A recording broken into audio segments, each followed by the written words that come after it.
Hello and welcome to ABP Live. I have with me today the BNP Secretary General Mirza Fakhrul Islam Alamgir of the Bangladesh Nationalist Party, and we are going to understand from him the dynamics, the changes, and the transformation that we are seeing happening in Bangladesh, which many are saying is the kind of second liberation. We very well know that right now the interim government has taken shape, which is being led by Nobel laureate Professor Muhammad Yunus. But we are also eagerly waiting to see, as Bangladesh's immediate neighbor, whether the elections will be taking place and how that will finally pan out to be a robust and a good, strong bilateral relationship between India and Bangladesh. Welcome to ABP Live, sir, and thank you for giving us your time. Thank you for giving me the opportunity to talk to you. Thank you, sir. So, just to quickly understand from you at the beginning, we now see finally, after a lot of turmoil and chaos, that things are sort of settling down. In Bangladesh, we have seen how India has also reached out. We are also seeing how the interim government is slowly taking shape. It has sworn in several advisors. And also the fact that what we can see from India, that the priority remains how to stabilize the economy at this point of time, because of course Bangladesh is a very important country for the subcontinent. But purely from BNP's perspective, sir, how do you see this change after, for several decades that Bangladesh has been under the rule of Awami League, and you were in government last in 2001. So what is BNP's plan of action now? To tell you frankly, Basu, I think Yes. you are Basu, Yes. isn't it? So Nayanima. let me tell you frankly that Bangladesh Nationalist Party is always fighting for democracy. In fact, since the last election in 2009, when Awami League came to power, since then they were gradually turning into an authoritarian government. And the main problem, which was the crux of the problem, was that the election system we had previously, a caretaker government system during the election time to make the election free and fair. But unfortunately, when Awami League came into power in 2012, they just changed the constitution, amended the constitution because they were the two-third majority at the time. And the reality is this, that no political party supported that move. Even Awami League did not support that move. But Sheikh Hasina, it was just unilaterally took the decision and passed it in the parliament. Again, the election time government was made partisan government. The party which will be in government, they will be the government same time, which is there in India. India is also there. But the Indian Election Commission is so strong and its election mechanism has turned into an institution that the people of India, they accept it. But here, the people accepted the caretaker system and they abolished it. The problems arises out of that thing. In fact, the instability started from that point. So when there was no election system which could make the election free and fair, naturally there was totally resentments, and the political parties, they wanted the caretaker government system. And we are striving for that. And for change, which you were talking about, we, in 2016, we published our vision, that is till 2030, that we will change our constitution as per the need of the people. The judiciary should be safe, and we also wanted a bilateral house. That means the concubinage type. We mean bicameral legislature, and at the same time, we wanted that the election process should be very fair. We also wanted some reforms in the judiciary, reforms in the education system, the health system. Overall, the constitution should be made as per the desire of the people. So the movement continued. And during this movement, we, BNP, were the worst sufferer. Our 700 of our workers and leaders, they were and they were forced to, they were kidnapped rather, and there was enforced disappearance, including 3 MPs. More than 2,000 people were killed behind while they were in custody of the police. And you will not believe that 6 million cases, people are facing cases because these cases were fake, and we call it Gaibi Mamla by the BNP and Alamgir Party. So the anger was there, the dissent was there always. And the way our government turned into totally authoritarian government, the democratic spaces were not given. Anybody who used to dissent, they would have taken into custody. And the judicial system also became partisan. So the whole state became sort of authoritarian state. Mhm. So the naturally the growth was there. And again, economically also, the corruption, it was unprecedented. In the name of mega projects, they were being involved in mega corruption. The reserves were coming down. The money was being laundered outside the country. Mhm. So it was total resentment of the people. And finally, when the students' issue came out, that the quota, they resented against the quota system. And finally, it turned into a movement against disparity. They wanted parity everywhere. And finally, it came to one point that was the government must resign and go. So that demand was supported by all political parties, people, and we have seen last 4 or 5 days of the movement that it was the people coming out, and the government was killing the students. Thousands of students were killed, injured, thousands were injured. Right. We've seen those reports, and we've seen what has been the Yes, final outcome, yes, leading to the fact yes, that yes. former Prime Minister had to leave the country, and she's currently in India. But if I can ask you here, and as you've been saying that, all these years they have unleashed a rule of violence, and, there is this, BNP leaders were put behind bars, students were killed, and several other human rights Yeah. violations. But if I may ask you, sir, the fact that, when you had so much of contention and kind of, complaints against the ruling government, why is it that did we see BNP boycotting the elections, including the last election? Don't you think that you should have participated in the elections to effectively? No, no, no. I told you earlier that the election system was completely taken away by the government. And there was, in fact, no election, last 3 elections.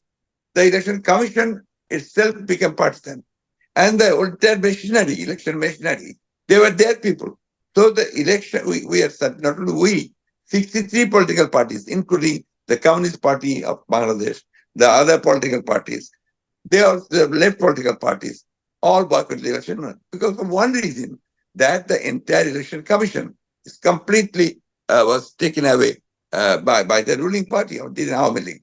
So election will not be fair. We knew about that, and they also knew about it. And they used to arrest our opposition leaders just before the election. So how can you fight an election where you cannot contest in the election? And the situation was such that thousands of people were arrested before the election. Last election, 27,000 of our workers were arrested. I was also, along with my 20 colleagues of senior leaders, 9 of the standing committee, we were arrested just before the election. How can you say a political party will contest the election? It was not possible. Okay. I'll come to that election point, sir, but also to understand now from you, it's been over a week that the interim government has been sworn in, and it's been over 10 days since, former Prime Minister Sheikh Hasina has left the country. So, from BNP's perspective, some of the decisions taken by the interim government, and I'm sure more are to be are coming, going to come in the coming days, but how do you see and how do you analyze this past 1 week, the way the interim government has functioned, and what are your expectations going forward? This interim government came after a revolution. I call it a revolution because it was a total upsurge of the people, and the students led that. So when the interim government was formed, the president and in fact the armed forces had to, and the student leaders and the politicians, we had to look for a person who is well respected in the country and will have that respect to to at least to govern the next government. So naturally, when Dr. Yunus's name came, President's name came, we all agreed that he's the man who is the most respectable man here in the country. Though he doesn't have any administrative background, but he was the chief of Phone, and his the ideas, brilliant ideas of microcredit and social business has had brought him in the limelight of the global leaders also. So naturally, he was there, and they started picking up. We also have supported very brilliant people in the country, like Dr. Salahuddin Ahmed, Wahiduddin Mahmood, Asif Kamal. They were academicians at the same time, economists. Some bureaucrats were there. Some retired army personnel were there, and some bankers also came here.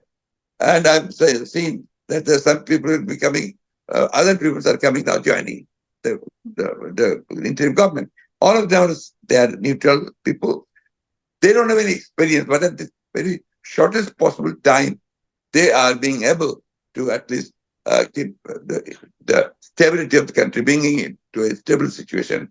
And the main part is now that the security has been established, which was not there. But you know that 5 days there was no police, but they have been now able to bring the country at a stable situation. Mhm. Sir, also the fact that we've heard from BNP earlier a few days back, stating that there could be elections could be called in the next 90 days as per the provision in the constitution, but it seems that it can be delayed. And the fact that, as you said also at the beginning of this interaction, that the election commission needs a complete overhaul, and that needs to also take a proper shape. So how soon do you think the elections in Bangladesh can be taking place, or you think this interim setup needs to continue for a certain period of time before things can settle in? Because I mean, when I had interviewed Professor Yunus, he told me very clearly that while he can do governance, and of course he is very keen to bring Bangladesh back on tracks, but he is not a man who is a politician. So how do you see those dynamics playing out? Yes, that's the thing. Dr. Yunus rightly pointed out that, but I believe that they will be able to hold the election as soon as possible, and all the parties, political parties, the people will give them that time definitely. It may not be 3 months, maybe 6 months or 1 year. It is not possible right now to predict that when exactly it will happen, but it will happen because all the people of the country and I believe the military, the interim government, they also want that the election should be held as soon as possible. And the people, representatives of the people, will administer the nation, the country. Mhm. Sir, also you recently said that Bangladesh has been able to defeat one kind of fascism, and now you need to be Yeah. vigilant of neo-fascism. Now, what were you exactly hinting at? Do you think that there are certain external powers at play to disrupt the situation that is No, taking no, place in no. Bangladesh? This is I must categorically explain this because you know that the former prime minister who fled away to India and now in Delhi, she is giving some messages to his party and others that she will come back and she will again hold the in politics, and there are some elements here. So I said that was fascism. Now she is planning to come back with a new fascist idea. So Bangladesh people have rejected fascism. Now they will in no way accept fascism. If she comes back with democratic motives and India, then she can come, but she is liable. She has destroyed the nation. She has destroyed the economy. She has plundered, and the killing, ruthless killing was done at her instructions. So she will have to face that also. Accountability must be ensured. She is accountable to the people. That will happen. And who will be your prime ministerial face as and when the elections, whenever they'll be called on? Will it be Begum Khalida Zia or will it be Mr. Tariq Rahman? And are we going to see a change in leadership also in BNP? To be in same let's say vibe, in coherence with the new generation in Bangladesh that we can see has come up. Begum Khalida Zia is a charismatic leader of this country. She was prime minister for three terms, elected prime minister, so with big margins. Begum Khalida Zia was totally out of vengeance. She was taken into custody and with a false case, she was convicted. Now that she's free, but she's very sick. If she gets better, definitely Begum Khaleda will take over as the chairman of the party. And if he is not there, then acting chairman Tariq Rahman is there. If he is free, legally he comes back, definitely he will be the next phase. There is no doubt about it. But BNP is actually a very large political party. So there is no crisis in this party. Our leader is Begum Khaleda and Tariq Rahman. There is no point of difference within us. Mm-hmm. But then the leadership has to be all together and come back to Bangladesh, no? Because your leaders are mostly all kind of settled abroad. No, not settled. They are just waiting to come back because the fascist government was there. They were there, not that so that they cannot come back legally. All false cases were given against them, and now illegally they will come back, totally free and legally free. Mm-hmm. Also, sir, now coming to your relationship with India. Yes, India and BNP historically have had good relationship whenever you were in power before. However, you know very well that the concerns from India's perspective is the fact that what if there is a BNP and Jamaat alliance? And for India, historically the concerns that India has as far as Jamaat is concerned. Is that going to be a future perspective we can see where there can be a similar alliance? Unfortunately, in India, there is always a fear. I don't know I call it fear that BNP and Jamaat together always. But I must tell you very frankly that BNP is a totally separate liberal democratic party. Jamaat is a different political party. They have got other ideology, other visions. We have other visions. Only last 2000 election, we had election alliance. And after that, when Awami came into power, it was an opposition alliance between them for some time. But at present, last 5 years, we are having as a sort of independent movement. And there is no alliance of any political party. But we are having, we call it joint programs. That means simultaneous programs. We are giving a program. Some other political parties, even the left political parties, even Jamaat is having some programs. So there is no alliance right at this moment with any political party of BNP. BNP is doing its politics now at present, but we are united. We were united on the question of defeating Hasina's party and driving them out of power. At present, we are all against this Awami League, and we all want that free and fair elections should be held. That is the motive of the political parties. But there is no alliance of any political party with BNP now at present. Mm-hmm. So then also, when it comes to India, what are your expectations from the Indian government? And the fact, as you said that, a former prime minister is currently in India in the outskirts of Delhi at an airbase.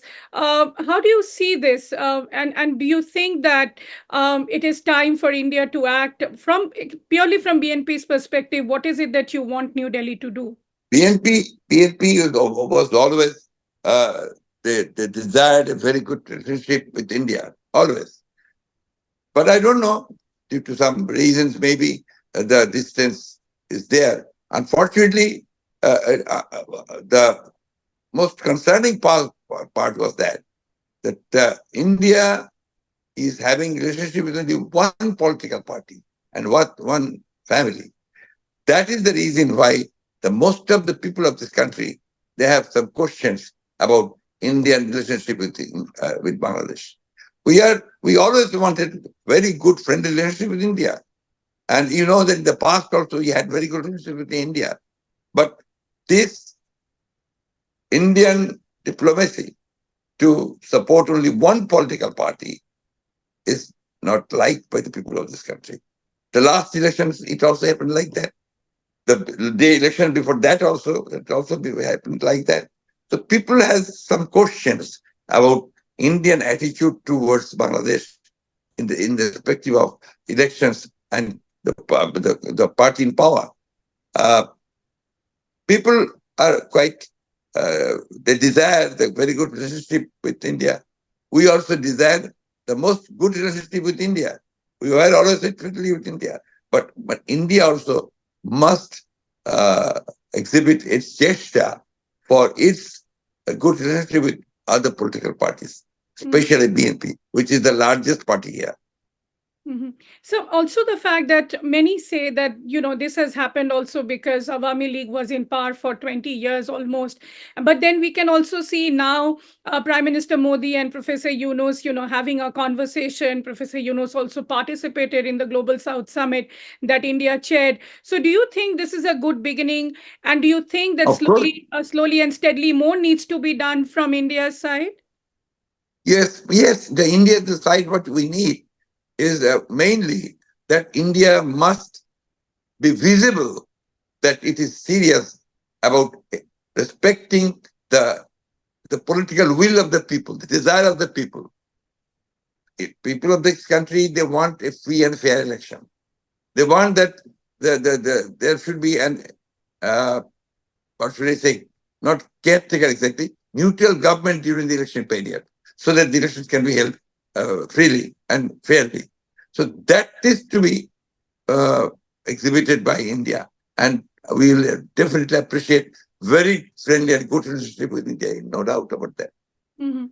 And so, what about the fact that, and I know for this, Indian media gets blamed all the time, but we can see even internationally, this thing is being talked about, and also by several experts, the attack on the minorities, especially on the Hindus. And I know steps are being taken by the interim government. We saw Professor Yunus visiting the Dhakeshwari temple. But then at the end of the day, we also keep hearing from several minority groups in Bangladesh that they're always targeted. They're a soft target whenever there is a kind of chaos or turmoil in Bangladesh. Why do you think that is happening? You must have noticed that this thing happens when there is election or a political term, political change. The question is, this is not communal or minority is not involved. It is it is a Awami Leaguers versus the others. Or whenever there is a political difference, they say that this is communal difference. No, no. Maybe if you investigate into the matter, you'll find that in Dhaka, the house of Amir Hussain Abu, a veteran Awami League leader, has been totally ransacked and it was attacked. Then the house of the law minister, Anisul Haq, the house of Salman Islaman, the advisor to the past government, and several houses of the last government were attacked. Now, maybe there are some bad people always, that they try to take some advantage of the situation because there was no 5 days, there was no police. There was no government for 3 days. So naturally, some miscreants, they try to take advantage of the situation. But one thing this time is very important that it is BNP and other opposition political parties and the students immediately they in fact uh, took the situation under their control, and now the situation has become normal. Mhm. Sir, and my last question to you, and we have a little constraint on time. So, if you can quickly tell us what is your plan for Bangladesh in the next coming years, because the world is actively watching what is happening in this country. Because end of the day, you're strategically extremely important. This country is so. Let's see if you come back to power in future. What will be your main focus and agenda to take this country forward? We have already given it to the people. You remember, I don't know whether you have seen that. We have given a 31 agenda for reforming the constitution, for reforming the judiciary, for reforming the administration, uh, to restructure the state apparatus, the state machinery. And that has been accepted by the people, because you last have seen that the present young generation, they are also asking for reforms in the country. So our manifesto is already before the people, and that is there. So we have to accept it. The people will have to accept it as that we are there. So if we come to power, definitely we will introduce our agenda, that is reforms of the country, and democracy is the first thing. That means the country must be totally a democratic state. And the other thing is that the election should be held uh, under a caretaker government. It's not a neutral government, and that will make it permanent system, so that just every election doesn't create this sort of turmoils. Sure, sure. Thank you so much, sir. Thank you for talking to ABP Live. Please take care. Thank you very much. Thank you very much.